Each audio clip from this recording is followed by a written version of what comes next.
ஒரு ஆடவனோடு சேர்ந்து ஒரு பெண் குழந்தை பெற்று வச்சிருக்கு. ஆமா, என்ன இருந்தாலும் ஒரு குழந்தை பெற்பது பெரிதல்ல, அதை பேர் எடுத்து வளர்க்க வேண்டும். ஆமா, எங்க அந்த குழந்தை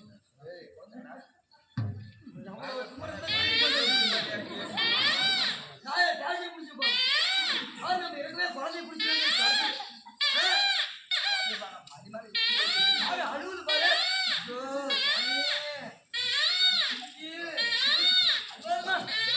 அழுவாசாமி அழுகுறாரு. அழுவாசாமி அழுவாத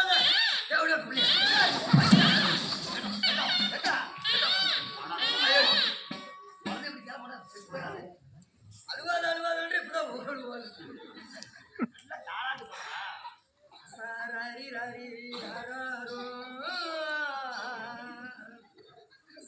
அம்மா ஒன்ன ராரிகாரனுக்கு போய் பெற்றாலோ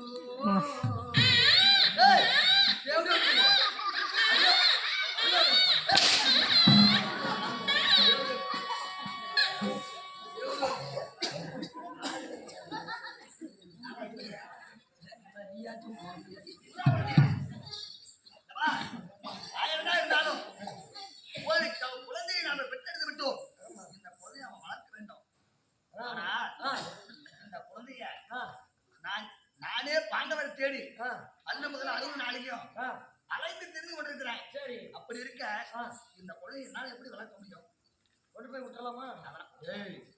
அப்படி இல்ல, என்னை இதுவரைக்கும் வளர்த்தது யாருன்னு இதுவரைக்கும் நீ கேட்டுருக்கியா? யாருங்க இது வரைக்கும் என்ன வளர்த்தது? என் தாய் ஆனவள்ளியும் கிடையாது, என் கல்யாணம் எப்படி வளர்த்தாலும் அசுரனும் கிடையாது. சரி, ஒரு நாள் பக்கா அசுரனை அவன் கொண்ட பீமன் அடித்து விட்டான் என்று சேதி அழிந்த உடனே நான் வந்து பச்சளம் குழந்தை மாறாதுக்கு முன்னவே என்னை எடுத்து கொண்டு போய் போது முன்னவே போற வந்து ஒரு காலி போய். சரி, அந்த காலியே முடியல.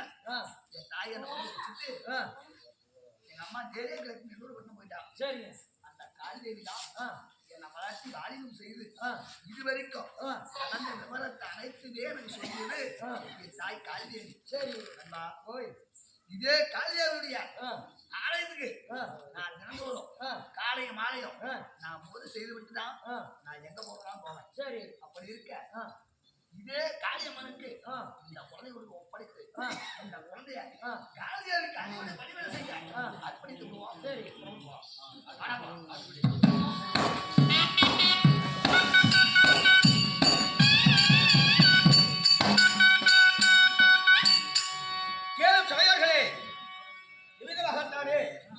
அதாவது மதிசூரனாகப்பட்டவன் இந்த விதிசூரனை மடித்து விட்டார். அதனால அதாவது மதிய விதியை கொண்டு விட்டது. அதனால உங்க கையில் உண்டான காணிக்கைகளை கொண்டு வந்து பாதத்தில் போட்டு அதாவது கர்மத்தையும் பாவத்தையும் இந்த இடத்துலயே விட்டு விட்டு நீங்க நல்லதையே கொண்டு போங்க. 5 ரூபாயோ 10 ரூபாயோ 100 ரூபாயோ கொண்டாந்து போட்டு ஆசீர்வாதம் பெற்று அவங்க இடத்துல உட்காருங்க. நாடகம் இருக்குது. காத்து கருப்பு கந்திஷ்டி ஓமை பில்லி சூனியங்கள் எதிராளிகள் பகையாளிகள் இவை அனைத்து விளங்குவார்கள்.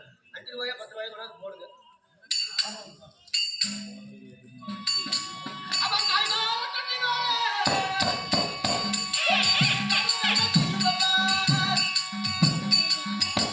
காலையில 10 ஒன்று போட்டு 5 சிவராஜி இருக்கீங்க.